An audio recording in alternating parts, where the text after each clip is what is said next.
Kay nakita ko si Be pakanto sa akong way. Tula sa focus, sabi ko sauce, kurog-kurog na akong niya toast. Grabe ang dose, isog na post, lapit pa de, parang yung dose. Pag nag-smile, kapag yung die, yakon itlog, ako kambay. Galing may upod ka nga panulay, linting idayam, yun ang laway. Hindi na siya sa imong bagay, makulit ng boy, ikaw kumaghay. Kaya mamalik ka sa inyong balay, taling kita magkilalahay. Papa, yan talaga, gusto ko nga ikaw ay makilala.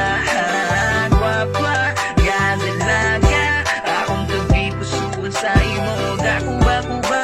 Bakit anay kita liwat dito sa bailan? Kag wala ko kabalo, ikaw gali na pamangkutan. Grabe ako nga kuya, dog hindi ko maghala. Bisan hilong nga word, dog hindi pa magawa. Ay grabe naman, matunaw na lang, tulog pa lang, manuyaga. Dala mo nga, grabe naman, piling ko lang kita ngayon. 1, 2, 3, ano pangalan mo be? Makipagkilala ko tani ba kung pwede?